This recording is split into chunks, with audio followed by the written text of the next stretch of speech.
ওই কোথায় গেলে? এই না, একটা দারুণ জিনিস পেয়েছি একটা, দেখো। কি জিনিস? দেখো না কি জিনিস, দেখো না, বসে দেখো, বসে দেখো।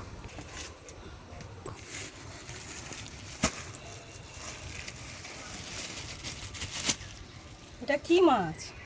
এটা দোকানি বললো এটা বগো মাছ, কিন্তু আমি কনফিউশন যে এটা ইল মাছই হতে পারে। এর দাঁতটা দেখো, দাঁতটা দেখাও একটু, দাঁতটা দেখাও। হ্যাঁ, কিন্তু বগো মাছ তো আরেকটু লম্বা হয় মুখ, না? জানি না। বগো মাছ আরেকটু মুখ লম্বা হয়, কারণ এটা ইল মাছের এই দাঁত, এরকমই দাঁত থাকে। আমার মনে হয় ইল মাছ, আমি কনফিউশন। আচ্ছা, আপনারা যদি কেউ জানেন যে এটা কী মাছ, তাহলে আমাকে একটু কমেন্ট করে বলবেন প্লিজ। আমি কনফিউশন, আমি বুঝতেই পারছি না যে এটা বগো মাছ না ইল মাছ। আচ্ছা ঠিক আছে, এই নিয়ে আজকে তাহলে কি বানানো হবে?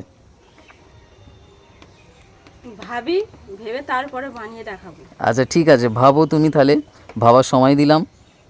যতক্ষণ ভাববে ভাববো, 1 ঘন্টা 2 ঘন্টা, ঠিক আছে, ততক্ষণ আমি ঘুরে আসি, ঠিক আছে? বানিয়ে আর তাহলে দেখাবে। কই গো, বগো মাছের রান্না কত দূর? হয়ে গিয়েছে। আচ্ছা, কি দিয়ে করলে বগো মাছ, দেখাও। এটা কি দিয়ে করেছে? বগু মাছের ঝাল। বগো মাছের ঝাল? মশলা কি দিয়েছো? গরম মশলা, ধনে। গরম মশলা ধনে দিয়ে করেছো, ভালো লাগবে খেতে। খেয়ে দেখবে কিরম লাগে। ঠিক আছে, তাহলে খেয়ে দেখবো কীরকম লাগে। ঝটপট ভাত বাড়ো তাহলে।